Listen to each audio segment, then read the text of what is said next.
Bajaj discover 125। তো এই বাইকে এলইডি বাল্ব লাগানো আছে।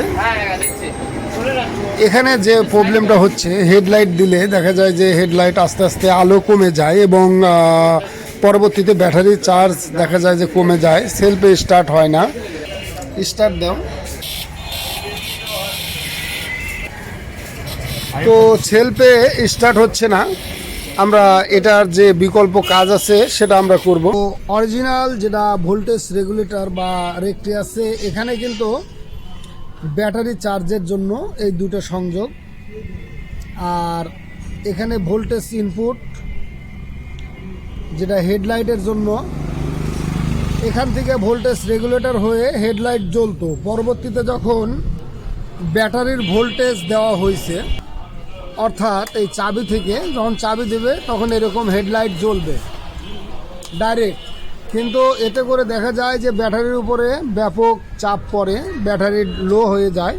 তো এর কারণে আমরা ম্যাগনেট কভার খুলে এখান থেকে সংযোগ পরিবর্তন করে এই ভোল্টেজ রেগুলেটরের সঙ্গে আমরা আর একটা রেকটি বা ভোল্টেজ রেগুলেটর লাগাতে পারি। এছাড়া চাইলে আমরা এটা বাদ দিয়ে দুটো ভোল্টেজ রেগুলেটর লাগাতে পারি। তো কিভাবে ভোল্টেজ রেগুলেটর লাগাবেন, তো আমরা ম্যাগনেট কভারটি খুলে নিচ্ছি। এখানে যে কয়েলের সংযোগগুলো আছে, এখান থেকে যেটা বডি বা আর্থিন আছে কালো তারের, এই তারটা আমরা এখান থেকে খুলে দেব। এই কয়েলের তার সহ খুলে এই দুটো তার কিন্তু জয়েন্টই থাকবে, শুধু এই কয়েলের এখানে যে বডি আছে এটার সঙ্গে থাকবে না, এটা আমরা আলাদা করে দেব। এই জায়গা থেকে আমরা শুধু ভোল্টেজটা এই তার দিয়ে নিয়ে যাব। কালোর উপরে যে হলুদ বর্ডারের তার আছে, এটা কিন্তু সেটা আমরা উপর থেকে চেঞ্জ করে দেব। এভাবেই থাকবে। এখানে আমরা টেপ দিয়ে দেব যাতে কোনো জায়গায় সংযুক্ত না হয়। এবার আমরা উপর থেকে কাজ করে দেব। এই আর্মেচারের থেকে যে বডি সংযোগ আসছিল এটা, এখান থেকে আমরা তারটা কেটে দেব এবং নিচে থেকে আমরা একটা সংযোগ করে দেব। তো এখান থেকে আমরা তারটি বাদ দিয়ে দিলাম এটা। আর এখানে যে বডি বা আর্থিন তার আছে, এটাই কিন্তু এখন ভোল্টেজে কাজে লাগবে, অর্থাৎ এটার সাথে কিন্তু আর বডি বা আর্থিন যুক্ত নেই, শুধু উপরেরটার সঙ্গে আছে।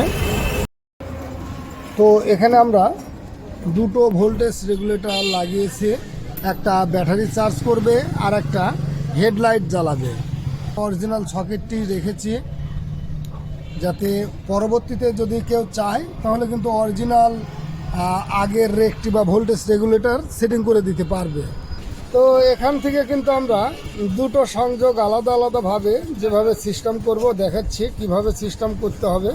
আমরা প্রথমে ব্যাটারি চার্জের জন্য এই সিস্টেমটা করে দিলাম। এখানে বডি বা আর্থিং কানেকশন, আর এই দুটো হচ্ছে ইনপুট, এই দুটো ভোল্টেজ ইনপুট, আর এটা আউটপুট, এটা ব্যাটারি চার্জের জন্য। তো এখানে যে সকেটটা আছে, এই সকেটের সঙ্গে এখানে কানেকশনটা দেখতে হবে, এটা ব্যাটারির লাইন। আর এই দুটো পূর্বের যে ভোল্টেজ ইনপুট, এই দুটো কিন্তু আমরা একটা চার্জারের জন্য ঠিক রেখেছি। এখান থেকে আমরা স্টার্ট দিয়ে দেখাবো। তো সকেট লাগিয়ে দিলাম।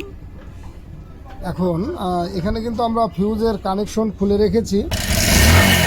হর্ন বাজাও।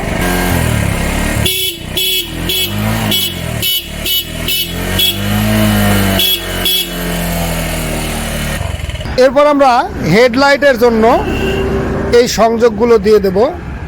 এই দুটো হচ্ছে ইনপুট আর একটা আছে হলো আউটপুট। তো আমরা এটা দেখে নিচ্ছি। তো এখানে কিন্তু ফায়ার আসছে, এখানে বডির সাথে একটা মারো, এখানে এই বডির মারো তো ফায়ার আসে নাকি। এটা কিন্তু বডির সঙ্গে ফায়ার মারবে না।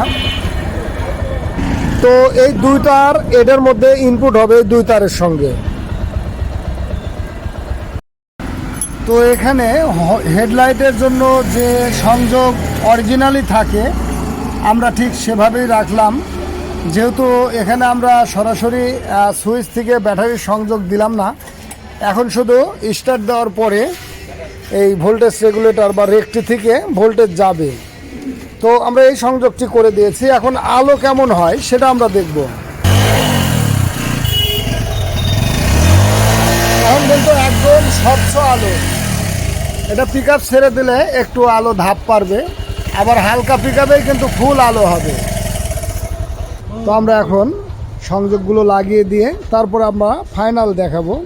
তো এখানে যে সংযোগগুলো দেওয়া আছে ঠিক এভাবে যদি সংযুক্ত করে দেওয়া যায় তাহলেই কিন্তু হেডলাইট ব্যাটারি ছাড়াই জ্বলবে।